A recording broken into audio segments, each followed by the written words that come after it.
سب سے زیادہ غنی وہ شخص ہے جو اللہ تعالیٰ کی تقسیم پر راضی ہے۔ ایک بات ہمیشہ یاد رکھنا، دھوکہ کھانے والے کو اللہ صبر دے دیتا ہے، لیکن دھوکہ دینے والے کو سکون کبھی نہیں دیتا۔ مرد کا غرور ہوتی ہے ایک پاکیزہ عورت، اور عورت کا مان ہوتا ہے ایک با کردار مرد۔ تم دوسروں کے راستے کی رکاوٹیں دور کرتے جاؤ، تمہاری اپنی منزل کا راستہ آسان ہوتا چلا جائے گا۔ سب سے اچھی چیز جو میں نے کی، میں نے وہ لوگوں کو اپنے بارے میں بتانا بند کر دیا ہے کہ میری زندگی میں کیا ہو رہا ہے۔ جس دن آپ کو یہ پتہ چل جائے کہ بعض کاموں کا آپ کی مرضی سے نہ ہونا آپ کے لیے کتنا بہتر ہے، اس دن آپ کی بے سکونی ختم ہو جائے گی۔ موت گھبراہٹ ہے، بس جب تم جنازہ دیکھو تو کھڑے ہو جایا کرو۔ بیٹے نعمت ہیں اور بیٹیاں نیکی ہیں۔ اللہ پاک نعمتوں پر حساب لیتا ہے جبکہ نیکیوں پر ثواب عطا فرماتا ہے۔ جس شخص پر بیٹیوں کی پرورش کا بوجھ آ پڑے وہ ان کے ساتھ حسن سلوک یعنی اچھا برتاؤ کرے تو یہ بیٹیاں اس کے لیے جہنم سے آڑ بن جائیں گی۔ عورت اس مرد کے سامنے رو پڑتی ہے جس سے وہ محبت کرتی ہے، ورنہ آنسو تو وہ اپنی ماں سے پیتی ہے۔ دنیا کا ہر رشتہ خواہ خونی ہو یا کوئی غیر تب ہی زیادہ دیر تک چلتا ہے جب کوشش دو طرفہ ہو۔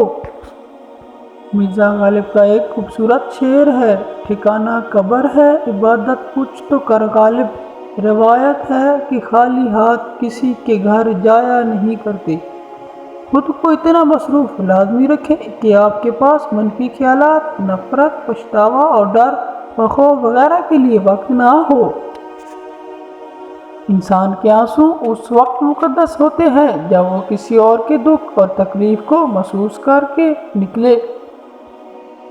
غرور اور تکبر سے بچیں، کائنات کا پہلا گناہ شرک تھا نہ کفر تھا، بلکہ پہلا گناہ یہ تھا کہ میں اس سے بہتر ہوں۔ جو عورت ہر وقت بالوں کا چورا بنا کر رکھتی ہے، ایسی عورت مرد کی کمزوری کو فوراً جان لیتی ہے اور مردوں کی عقل کو بھی ماند کر دیتی ہے۔ جس عورت کے پاؤں کالے اور چہرہ سفید ہو، ایسی عورت بالکل بھی بھروسے کے قابل نہیں ہوتی اور یہ جھوٹ کو بھی سچ بنا کر بیان کرتی ہے۔ جب تم پر کوئی سختی یا مصیبت آئے تو اپنے مخلص دوست سے ذکر کیا کرو، کیوں نہ کہ اس کے 4 نتائج نکلیں گے، یا اپنے ذمہ لے لے گا، یا تو مدد کرے گا، یا مشورے سے رہنمائی کرے گا، یا پھر دل سے دعا دے گا۔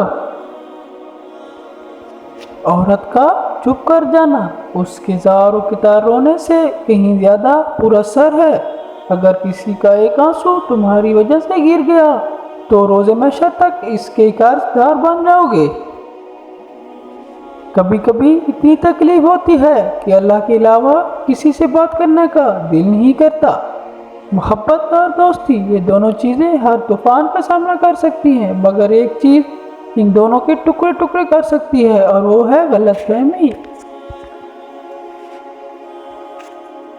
تم اپنی اولاد پر تمام جہانوں کے خزانے بھی لوٹا دو تو وہ قیامت کے روز تم سے دور بھاگ رہے ہوں گے، لیکن اگر تم ان کو قرآن پڑھا دو تو وہ تمہیں ڈھونڈتے پھریں گے، تمہیں تاج و وقار پہنانے کو۔ وقت ایک دن پلٹا کھا ہی جاتا ہے، اکڑ والا بھی تہجد میں رو پڑتا ہے۔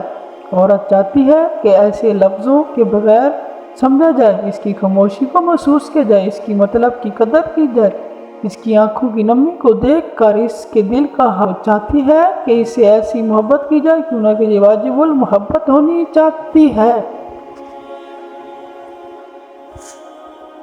اپنے دوستوں کا انتخاب سوچ سمجھ کر کیا کرو، کیوں نہ کہ تم اپنے جنازے کی پہلی صف کا انتخاب کر رہے ہوتے ہو۔